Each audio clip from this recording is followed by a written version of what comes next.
This week, the music world lost two of the all-time greats, Sly Stone of Sly and the Family Stone and Brian Wilson of the Beach Boys.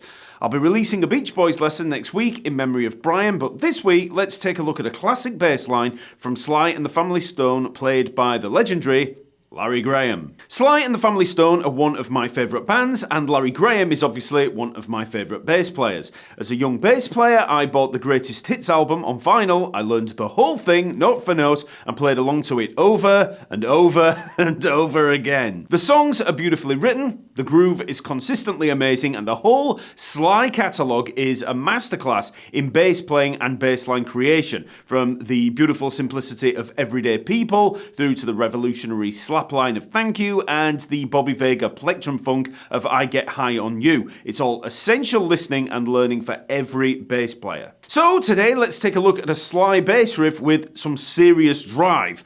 Sing a Simple Song. It's Larry Graham on bass and the main groove sounds like this.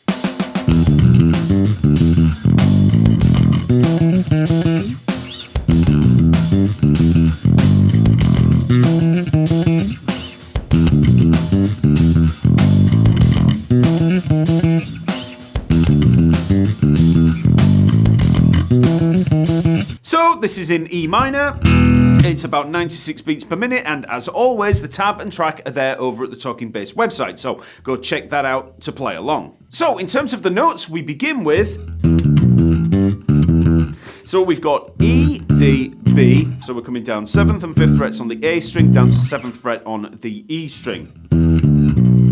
But then we come back up to this E at the 7th fret of the A string, and I'm going to come back to the technique that I'm going to use for that in a minute. So then we've got that G there at the 5th fret of the D string,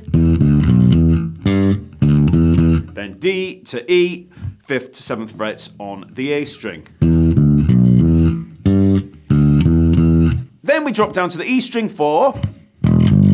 So we've got that little lead in with that 16th note on the open E, then G, A, 3rd to 5th fret on that E string, so.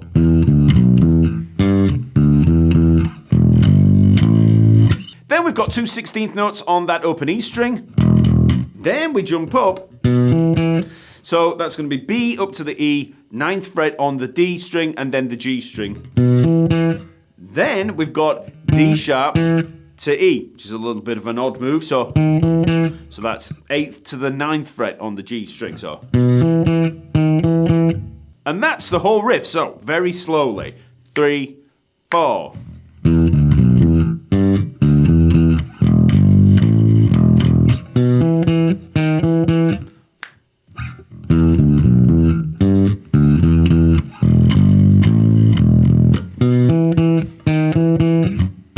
So that's the notes. Then for the technique in the fretting hand, you've got a choice of options.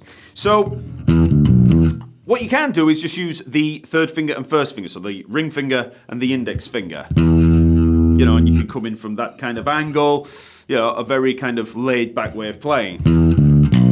So you've got 3rd, 1st finger, 3rd finger, and then what you want to do is use what we call joint barring. Well, I say it's called joint barring, that's just the name I've made up for it. But what we're basically doing is barring with the finger but shifting the pressure so that we're playing with pretty much the end of the finger and then more the joint of the finger.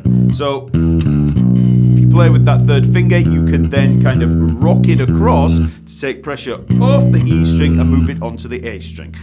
You could also play with the 1st and 4th fingers and do exactly the same thing. So whether you use the 3rd and 1st finger or 4th and 1st fingers doesn't really matter.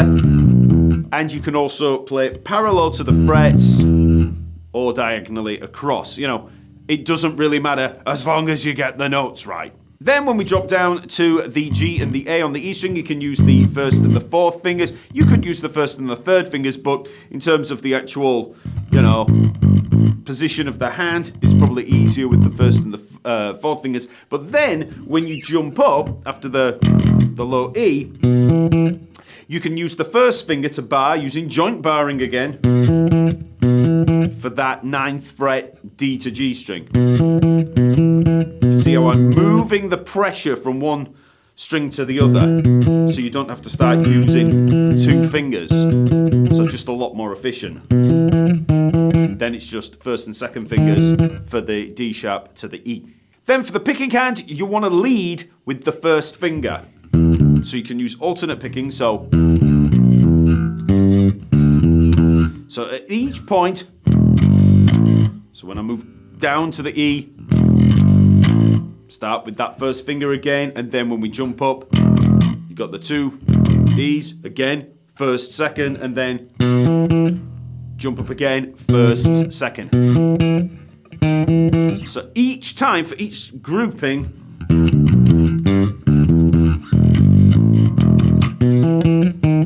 I'm always leading with that first finger. Now, just as one more little technical tip, when you move from the open E strings up to that B and E up at the top, you're going to want to choke off that open E. You don't want it ringing out. So part of it is going to be in the fretting hand. As you come up with that first finger, you can use the other fingers to kind of choke off that E string, but at the same time, you can move the thumb of the picking hand onto the E string or onto the A string. I tend to move onto the A string and then just bring it back slightly so that I'm actually muting both the A and the E string. So you see how I just shift? So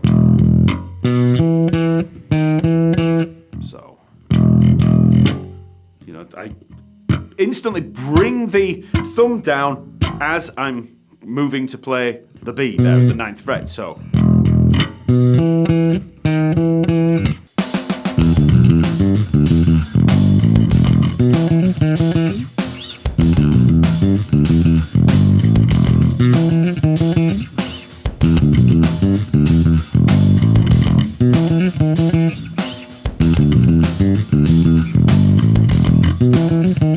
now, in terms of the theory or harmony here, it's all pretty straightforward. We're working around an E minor 7 arpeggio or a E minor pentatonic, and everything's pretty normal apart from that little D sharp up at the 8th fret leading into the 9th fret on the G string. So that D sharp is just a chromatic approach note. So you don't have to really think about it as being a part of a scale or an arpeggio or anything like that. When you see these little oddities like that, we've just got little half steps below or above something, they're just approach notes. And you can do that because it's leading into a very strong note, in this case, the tonic. So,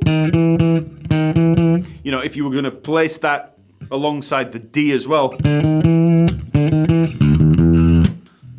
it all works, it's fine, we're just missing out that. Missing out the 7th. But, you would hear things like that in a, in a kind of jazz line where you're playing an E minor 7. You get these little half-step lead-ins. That's all that's going on here. So that's the main groove from Sing a Simple Song. Remember, you can play along to the tab and track over at the website, and now check out this video for an interesting lesson on how a single note bass line can be the most powerful option when it comes to writing a song. Everyday People is one of the main examples, so check it out, and I'll see you next week. And R.I.P. Sly Stone.